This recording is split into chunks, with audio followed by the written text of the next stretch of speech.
Hi, everyone, and welcome back to the Black Lawyers Podcast. Today, we have the pleasure of interviewing or re interviewing for a second time Amanda Seales. She really requires no introduction. I feel like as the years go on, I learn more and more about Amanda. You know her as an actress, an entrepreneur, a comedian, a podcaster. I mean, I don't know if there's anything she doesn't do. I even learned that she sings.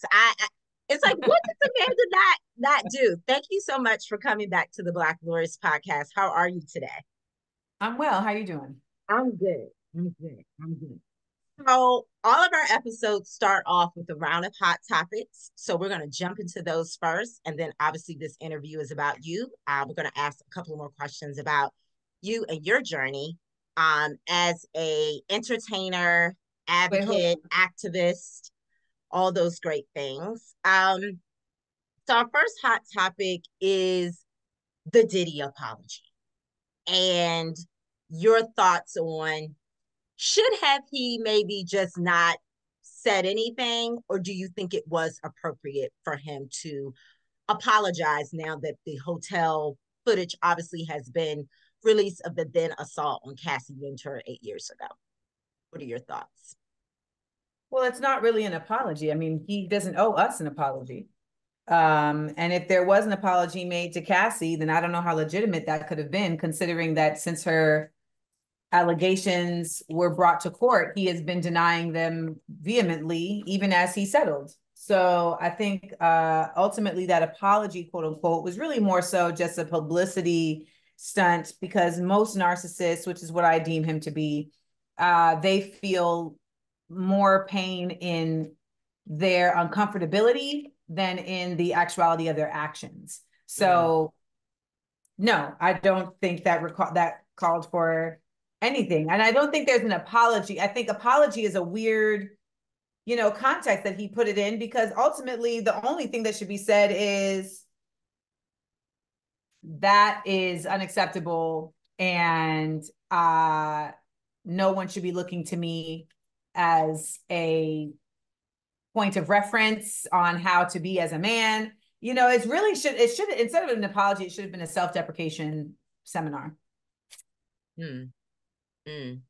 Now, you're in the entertainment business. You've seen people go up and down in this business. People have challenges they overcome. People have quote unquote comeback stories. Do you think Diddy could ever come back from this? I'm disinterested in even surmising that. Okay. Okay. That's fair. That's fair. He has definitely made his bed and he is going to continue to lay in it. Next hot topic. Um,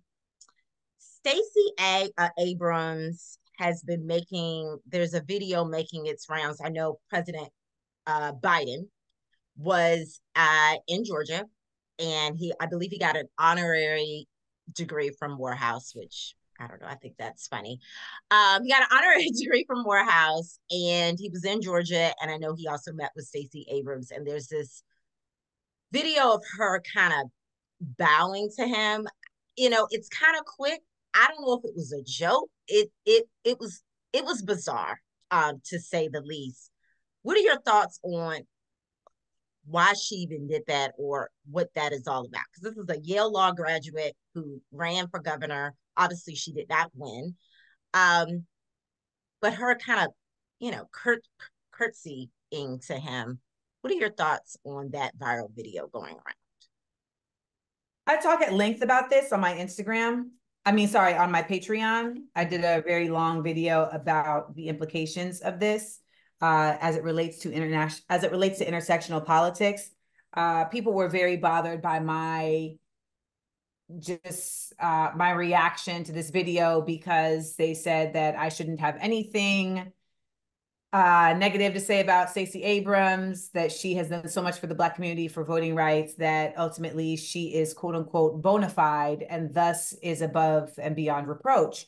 I think that's one of the dangerous things that we do around politicians, particularly in this country, is that we deify them.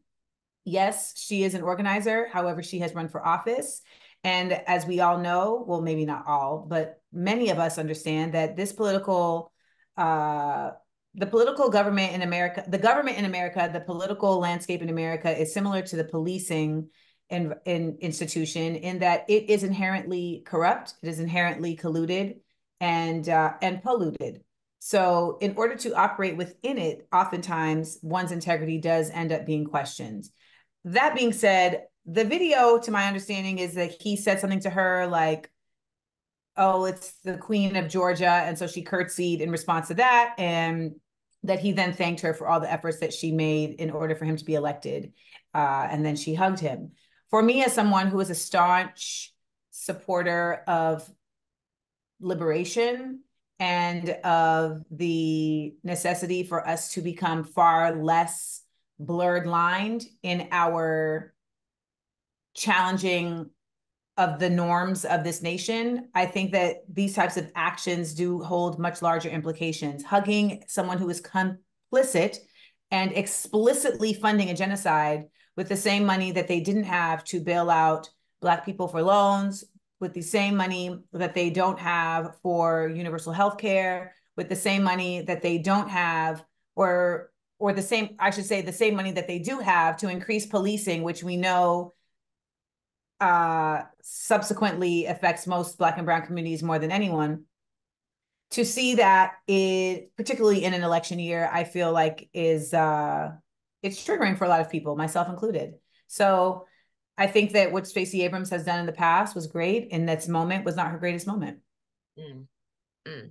And thank you for providing that context, because I did not know even the context of the interaction or the curtsy or whatever, but I can understand why that can be triggering. You mentioned the Israel-Gaza conflict. That was actually my last hot topic. I just wanted to know your thoughts on, you have all these college campuses with various protests on both sides going on in the country.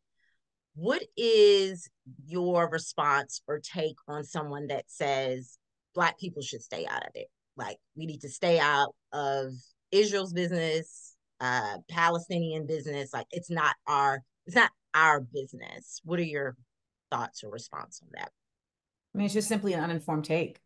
It's just not informed. And it's not informed. It's also not grounded in any level of ethics or morality.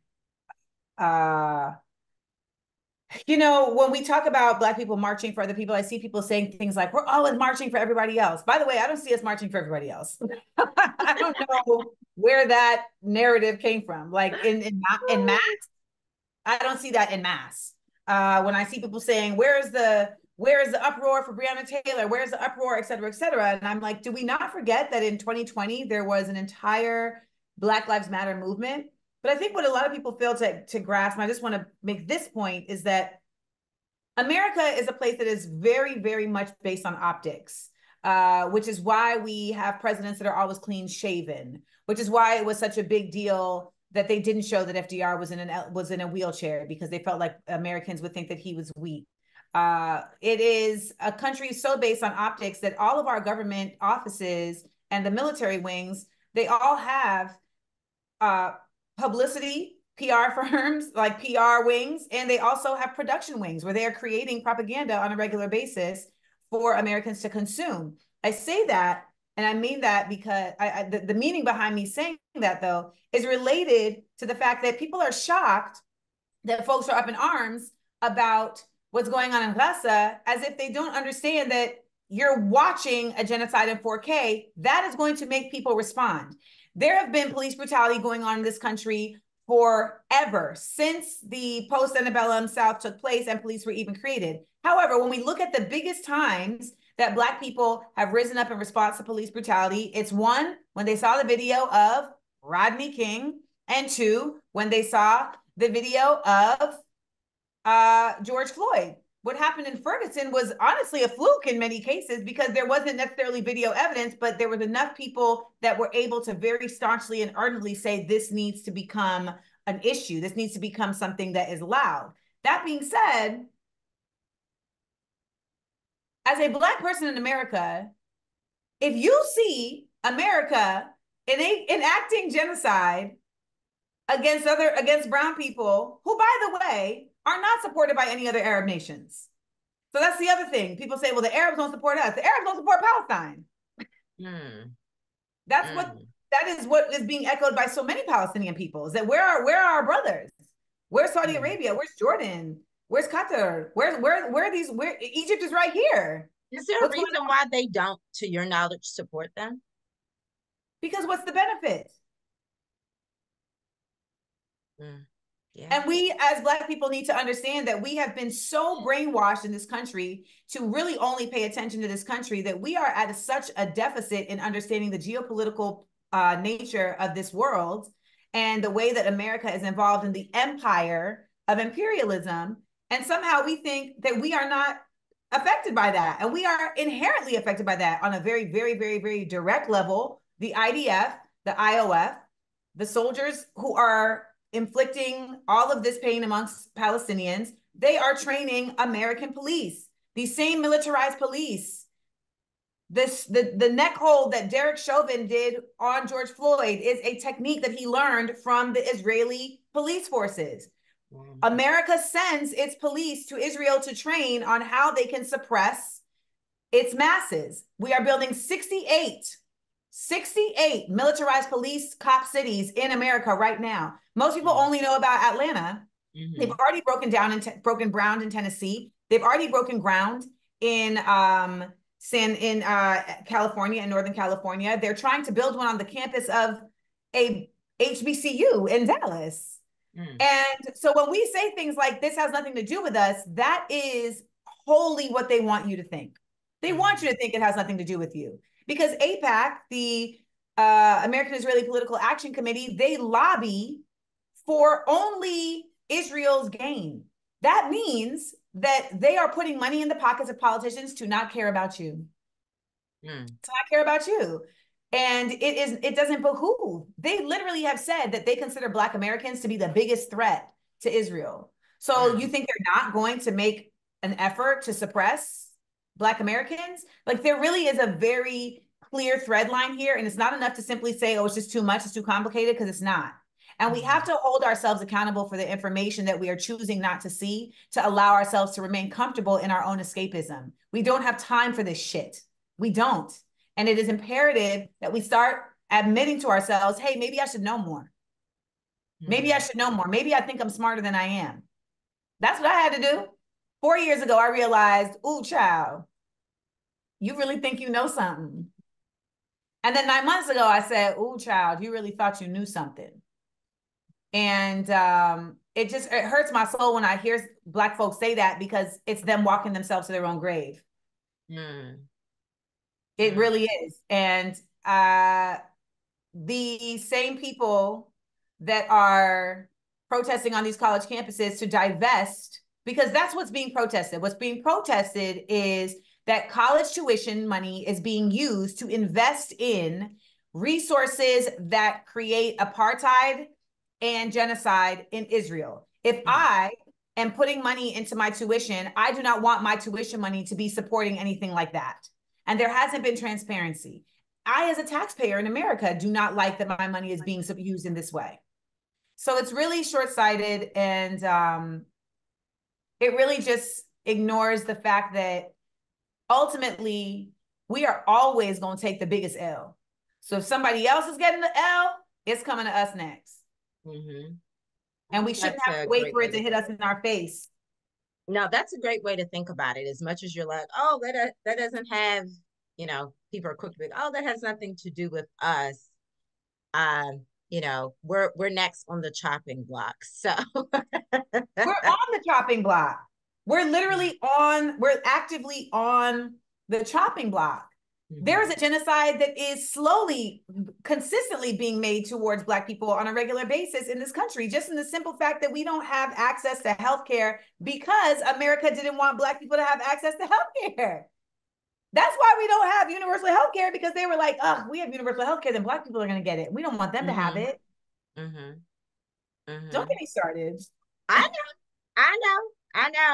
know. Well, if someone's listening and you thought that it didn't have anything to do with you, or you thought, well, why should I care? Ms. Seals has just summed it up. Well, on a moral effort, like, you should just care because it's humanity. It's humanity. How about that? It's That's it. humanity. And I tell people all the time, I, I'm seeing a child die. I don't care what religion, race, or creed. It's humanity. And yeah, that's the bigger point, that you should just even just care They've as a worked human so being. hard. They've worked so hard to diminish our empathy. And Mm, we live in a country that is by its nature culturally narcissistic. mm, So it takes effort to decent to like it takes effort to deprogram yourself from that. yeah. And once you do, you realize what's been going on and you say, you know what? I have the power to be a part of stopping it. Hmm. Hmm. Well, thank you for playing that round of hot topics. You never disappoint. I never know how my guests are ever going to answer the questions. I think that's probably the most important part of legal hot topics. So you never disappoint. So many jewels. I can talk to you for days about what you just said, but hopefully someone listening will take something from that and that will empower them to stand on the right side of history and do the right I thing. really want to just empower people to do. I just really want to empower people to believe in themselves and really challenge themselves to learning how to properly research, questioning sources. You know, I asked my Patreon, the SEAL Squad, I asked them this morning to ask themselves, how did you end up where you are with your political point of view? Mm, Was it given to you? Did you work your way to that? Was it something that you arrived at through information gathering, through experience, et cetera? And so many of us, when we ask ourselves that question, we realize that so much of it was given to us. mm-hmm, It was inherited. mm-hmm.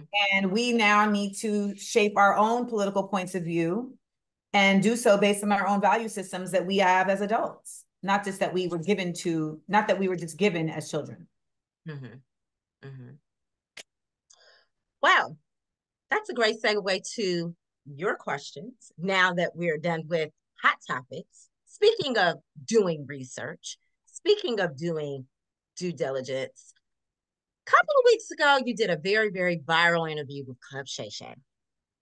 And I think a large consensus of that interview was he didn't do his research. He didn't do a lot of due diligence on you. And I probably have watched every single Club Shay Shay interview up to when you were interviewed. And I immediately saw a difference between your interview and everybody else's interview. Why do you think that's the case? Why do you think he interviewed you differently? I'm not doing this with you, sis. Okay. Okay. I'm No not doing worries. It's just question. Just wondering. it. Just No wondering. shade, Just no wondering. shade. I'm not, I've moved on. You've moved on. That's a that and that is fair. Um, Something I did learn in the interview that I didn't know about you was that you were a gymnast, a Oh, yeah. trained gymnast, which Mm-hmm. I think it's like, gosh, Amanda, what? I mean, I'm running out of things to say. Okay, she doesn't do that. Like, who is also like? And I saw the video because I'm like, she ain't no gymnast. Let me go Google the video, and you were like, you were really like swinging on the bar like you were getting ready to go to the Olympics. So let me Hilarious. ask you this. Mm-hmm. You were a trained gymnast. What do Mm-hmm. you think that time in your life, A, taught you, but B, how do you apply it to today? Oh man, I think I apply that every day. Because when you're in gymnastics at the level I was at, which was at an optional, so the optional level is where you are, competing your own unique routines. It's just a higher level of training. There's much more time spent in the gym. Mm-hmm. You learn personal responsibility because even though you're in a team, it's your individual routines that contribute to a team score, right? Mm-hmm. So it's like if you're not conditioning and you're not doing the proper workout and you're cheating, like it's gonna show up, honey. And you can't lean on somebody else to because it's a different kind of team sport. So you can't lean on somebody else and make it look like you doing your thing. Like, no, you need to be responsible for what you're bringing to the table. It is the epitome of the group project where everybody has their own assignment. The other thing is just really discipline and regimen.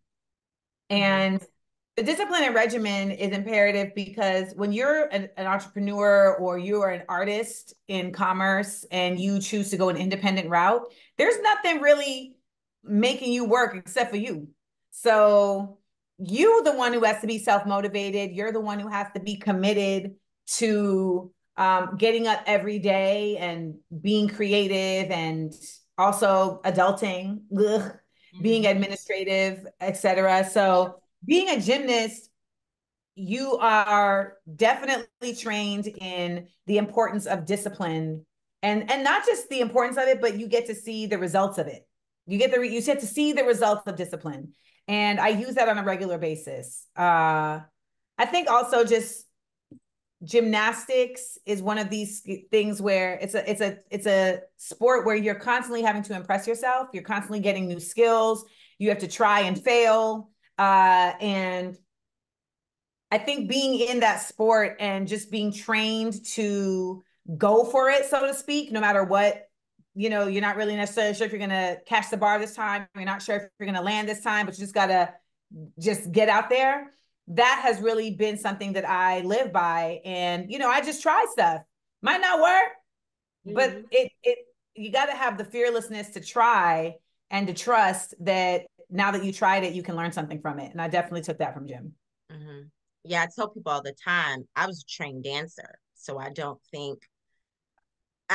think like the confidence and the discipline and some other things I learned from dance translates to me being a lawyer, and being in front of people. It literally is like the same skill set. So yeah, I definitely honor people that were in some sort of trained sport or discipline. I definitely think it speaks to who they are across the board. Something else you mentioned in your Shade interview, something again I didn't know about you, was that you recently were diagnosed with autism. And I have a niece that was just diagnosed with autism. She is she's turning 3. She's turning 3 in about 2 weeks. And she's actually, I guess, my second niece. So her mother, who's my first niece, is devastated. She is devastated. She just learned because the child is not very verbal. So she's obviously scared. And we know in this country, you're speaking about the universal health care and things like that. I mean, from not having the universal health care, how they treated Henrietta Lacks, even the maternity, the rate for women having children and dying. I mean, the statistics just go on and on. So I am not surprised that autism is not maybe diagnosed maybe the way it should in our Black community. It's just an extension of everything else. What words of encouragement or that would you give someone that is in the Black community that maybe, again, whether they're a child or adult, has been diagnosed with autism, and maybe some of the next steps that maybe they should take? I mean, if I'm being honest, I'm so new to this space that I don't know that I'm even the right person to speak to this.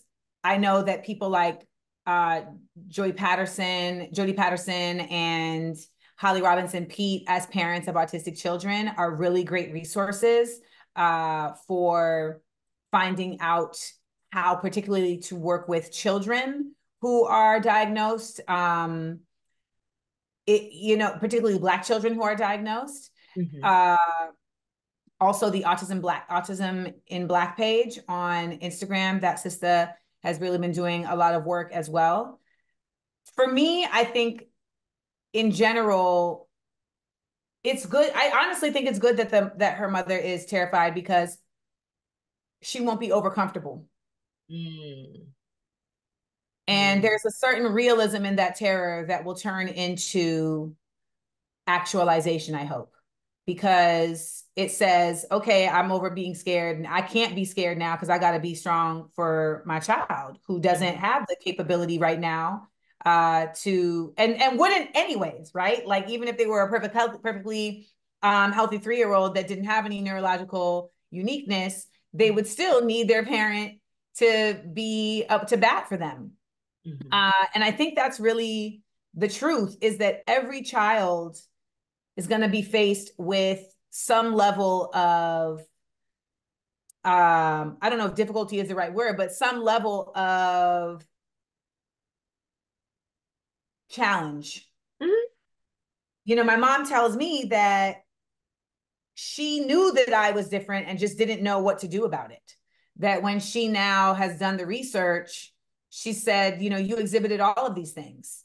And I just didn't know what the next step was. And that's in the 80s. Whereas now there's just so much more information. There's so much more fellowship. And there are so many more opportunities for parents and children in the autism space to understand each other, that your sister or your niece might find out that she's autistic too, because it is genetic. Interesting. Yeah. And like you said, there's a spectrum, you know? I mean, I think sometimes people hear the word autistic. There's such a large spectrum that, again, when people hear the word autistic, they immediately, I think, oftentimes go to the vision of a child out of control, the vision of a child unable to interact. And there are many layers and levels to autism. One of the most beautiful things that I've started to see are nonverbal children who have found their ways to communication through other methods, right? And it's been able to unlock their brains. And then you find out that this child was paying attention the whole time. This child understood this the whole time. Just neurologically, they weren't able to communicate it verbally. And it really is, I don't want this to be misconstrued, but once upon a time, AIDS was a death sentence. Once upon a time, AIDS was a death sentence. And over time, we have seen so much growth with the study, with the medication, and with more so the stigma shifting. And I think that that's something that's happening with autism as well. As we start to see more studies, more growth, more verbalizing around autism, we start to understand the truth of what a spectrum means, the expanse of the spectrum, that it's not just, and by the way, it's not even just a spectrum that's on a vertical plane, right? Like it's a spectrum within spectrums. So I really wish the best for your nieces, and I want to send them just encouragement, because listen, there's always going to be something. Right. It's always going to be something, even if it wasn't this. So you have to tackle it. Yeah. You know, it's so funny. The earlier that you know, the better. See, that's the other part. That's the other thing too. So many of us didn't know. And so we've been fighting a battle that's just been a blind battle for our whole lives. I mean, for my whole life, I've been fighting things that I just didn't know that I couldn't change. And the shame that comes with that, and the self-deprecation that comes with that, is really dangerous. And the also the deficits that come with that. So I think it's really beautiful that they were able to get this diagnosis, which also will allow them to get the medical support, because that's the other reason why they make it so hard for adults to get diagnosed. Because once you do get a clinical diagnosis, the government's supposed to support you. I think you can get Social Security. There's some things that you can actually get. So yeah, yeah. But you know, as soon as I found out, you know, that she had heard, and you know, they're like, oh, you know, she's devastated. I said, you know, you were literally the first person that came to my mind. I'm like, yay! I was like, well, Amanda Seales is beautiful, smart, and one of the most talented people out here in this industry. Wow. And she's autistic. Look, if Amanda can be autistic and do her thing and persevere and be who she is, I think your daughter will be okay. You were literally the first person that came to mind when she told me. I'm like, there are a lot of people that have autism that are fine.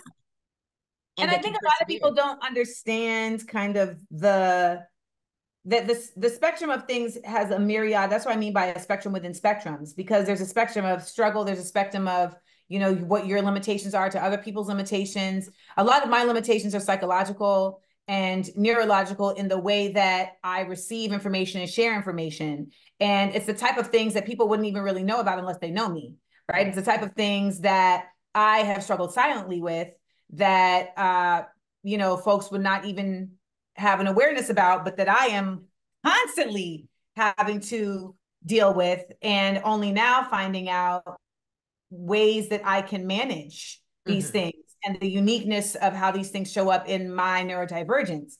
But I think a great story is this Holly Robinson Pete's son, who they told was going to be nonverbal, and now he has a job. Like, he works at the Dodger Stadium, so it really comes down to, as always, the parents and their willingness to love their child as their child, and fight like hell.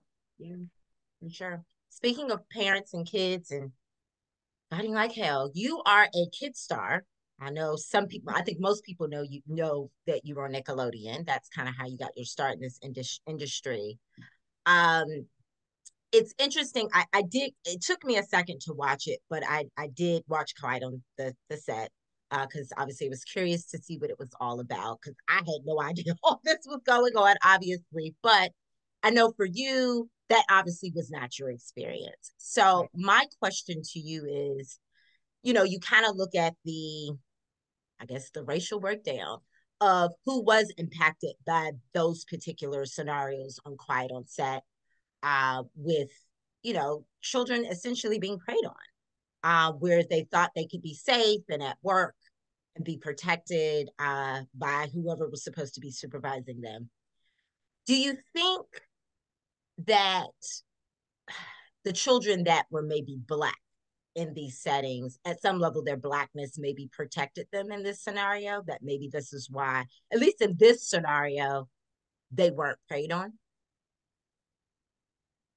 I generally can't speak to that. I mean, I really don't know what the impetus was of why these children were preyed on. Are these, I mean, these are clearly pedophiles. But I think ultimately there's so many aspects at hand, right? There's the level of stardom of the individual children. There's how present their parents were or were not. There's the willingness of these parents to put their children in certain situations than other parents.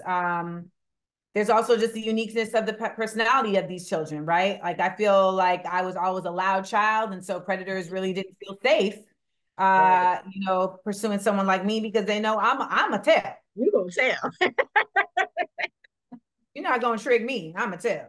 And that's no shade to any of the children who were manipulated, but I think that my kind of precociousness may have worked in my favor, even though people would say Amanda was this and that. But unfortunately, that situation is just so prevalent in so many spaces, regardless of race. I mean, I can't name one person I can't name one Black man I've ever dated that wasn't molested. Wow. That one? That I was in like a real relationship with? No. Ooh, that is scary.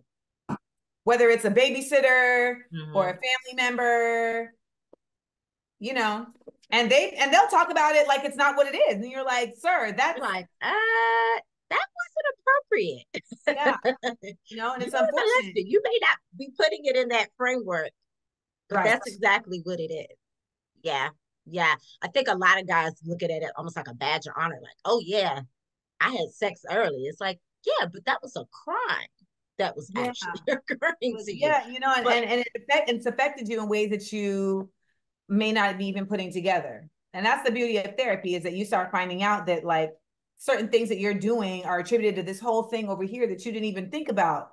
And when you find that out, you're like, oh my gosh. I know for me, like, therapy really opened the door for me on how my abandonment issues were showing up in these whole other ways that I just didn't even connect. So, but again, it's just really sad and just despicable how these children were not protected by the people that should have protected them. Absolutely. Now, I know that you went to Columbia University, and you have this master's degree in African American studies with this concentration in hip hop. So when when you speak, to your point, when you speak, you're speaking from a place of someone that has studied and trained. Um, how how were you able to, was this already something developed at Columbia University for you to be able to even have a concentration in hip hop? Because I've never heard of that track. Was this something that you No, I made it developed? up. Oh, you made it up. Okay. Mhm. Okay. So I made up my undergrad major. So when I went to Columbia, my major was African American Studies, and I just created this concentration, and I made a legitimate case for it. Mm-hmm.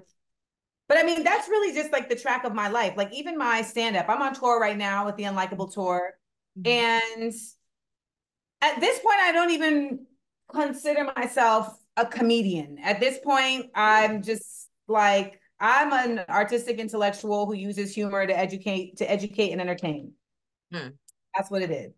Mm-hmm. And I just want my work to reflect that and hopefully create a whole new track of opportunity and options for folks in the future. I mean, we're seeing Coonan as a whole new career track. So why not create something on the other side? Mm-hmm. Well, that leads me to my last question. You, as you said before, you educate through entertainment in various ways, whether it be a podcast, whether it be you acting, do your activism. You just do it all the way across the board. And I think, again, I can speak for the fans of yours, for people that love you, it's because you're always speaking from a place of, I did my research. Like I'm not just, pulling this out of the clear blue. And I think, you know, that's probably like your strongest stance, right? You're not just, oh, I'm just saying this because I just feel like it. No, it actually comes from a place. Mhm. Um, but unfortunately, while your fans love that and support that, we've seen in the media sometimes it turns it into, oh, you're just being combative, or um, people attempting to outcast you. And I know you have spoken about, various outlets, award shows, whether it be BET or NAACP or Essence, doing this to you at some level, in various ways. What did you want people to take from that when you spoke about feeling that you were being treated that way? What did you want people to take from that? I mean, I made a whole other video the next day talking about that the point of my video was to thank my fans. That was what I wanted people to take from me. Thank Mm-hmm. y'all for showing me love for the work that I do because these spaces do not consider it valuable. Mm-hmm. Which is bizarre because I do remember you hosting the BET Awards in the pandemic. I believe you are a NAACP nominee. I believe you have a nomination, or maybe even more than one nomination. So yeah, it's just. I've also done events for them and hosted events for them. I mean, it's not, at the end of the day, the commentary is really more so on who they consider to be valuable and what they consider to be Mm, valuable. And when you start to really understand that, you say, oh, well, I mean, I would not be considered valuable in those spaces, not for the bullshit reasons that people, were putting on the internet, but more so because these are spaces of corporate capitalism. And I'm not somebody who is, I don't feed into that. I don't aspire to that. And I really just at this point am very committed to being a disruptor of anything that upholds the pillars of problematic uh the pillars of problematic bullshit. I mean, that's really what it boils down to. And when Black spaces don't think that those people are important, it's because they have decided that those people get in the way of their money. mm, Those are Black spaces that have very loudly, you know, committed themselves to, the presence of sponsorships and, clicks and things like this. So they have decided that celebrity in its most traditional term is really the most important version of that. The gag is, though, that the reason why some place like TikTok, the reason why Instagram, et cetera, is so valuable is because people are far more interested these days in being in these spaces than they are in the traditional spaces of streaming and cable, et cetera. Largely in part, I believe, because these are spaces that are independently created, thus giving them far more authenticity. And folks are really attaching to the authenticity. Folks are attaching to the information. So someone like me who takes up space in these spaces in such a unwavering way should be considered valuable to places that consider themselves to be, hubs for Black elevation. But when you see that they don't, you have to ask yourself, well, if this is a space that just has Black on its name, but isn't really identifying or paying attention to Black creatives who really uphold justice and integrity for Black folks, then what are they really about? And that's when I say that it really is about Black as a brand, not Black as a responsibility. That's a whole quote. You can put that on a shirt. I'm just saying, you can put that on a shirt. But it's true. It's interesting that you frame it that way. If you're looking at it as more of a brand, it's about the dollar bill, y'all. So, and it's unfortunate because it really is. They're gonna rock with what they think is favorable because at the end of the day, it affects their dollar bill. Well, we love you. We believe that you're valuable, and your insight is valuable. We want you to continue to be who you are. If you ever have a moment of like, I'm doing this anymore. Well, I really am not. I have decided, I have vocalized this, and I'll continue to scream it from the rooftops that I'm divesting from celebrity. I have no interest in being in this space in the way that I have been, and I'm really super fortunate that I have achieved all I want from the traditional entertainment space. I've been on a hit television show. I've been here for 30 years. I've been on three iconic Black TV shows, Insecure, Blackish, and My Brother and Me.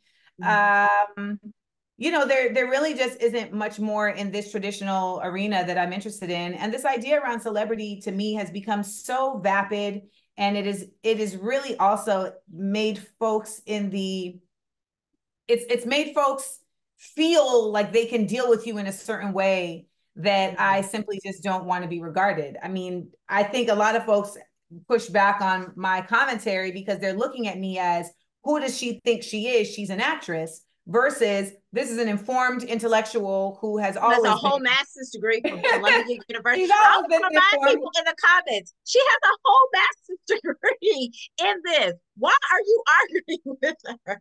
Yeah, so I always have to remind people in the comments, because like you said, they put you in this little bitty box of celebrity and you're not supposed to have an opinion and it's not based on anything. What is your next chapter? Tell us, other than the tour, since you are, like you said, you're divesting more or less from celebrityism, what should people be on the lookout for? What should people be tapping into right now? I know you mentioned your Patreon and some other things, but for those listening, what should people be tapping into for you coming up next? I mean, I do my radio show every day, The Amanda Seales Show. It's syndicated in a number of cities, and you can also check it out wherever you get your podcast. That's a really great place to get a full scope of my, not just my opinions, but also just information. I feel like we do a really good job of providing folks with facts, and oftentimes it's the first place that they're hearing something. So we know that, and we take responsibility, and we know that it's our obligation to do that. Also, my podcast, Maldoses, continues to be a space for self-improvement and for learning. We just did a 2-part series called Side Effects of Labor Unions with the Amazon labor union leader, Chris Smalls, where he really just elucidates for folks in America the importance of the labor union. And I think for many Americans, we just genuinely have been brainwashed into not identifying the fact that the laborers are the backbone of this country. And as Black folks, we should be the most aware of that. Mhm. So there's that. Also the tour. I think ultimately, though, it's not that I am necessarily shifting in terms of what I do. It's more so just in being more intentional in how I bring it to people. And once you are a subscriber to my Patreon or even just a subscriber to my newsletter, which you can subscribe to at amandaseales.com, you'll really get to be able to tap into the unique way that I'm showing up in the world in the unique way that I'm showing up in the world as an educator, as an entertainer. We have a rich tradition of that within Black culture that I feel like has really diminished, and I consider it to be really necessary that we bring that back.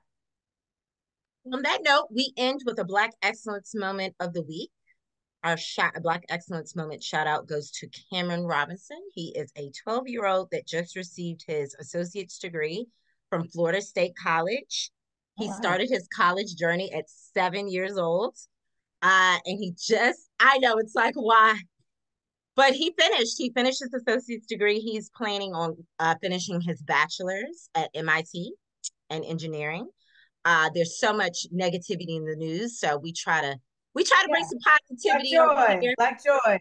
Black Every joy. Friday on my radio show is Black Joy Friday. And Yes, we do exactly that. yes. So we're going to give a huge shout out to Cameron Robinson and his journey of finishing his bachelor's at MIT and getting his degree in engineering.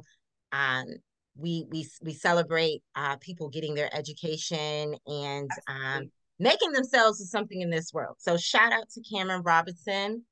Thank you, Ms. Seales, for coming on for a second time to the Black Lawyers Podcast. Thank We you. love having you here. We love having voices Actually, that authentic. just reminded me. You asked me like something new that's coming. Yes. I will be referred to as Miss Seales. No more of this, Amanda that.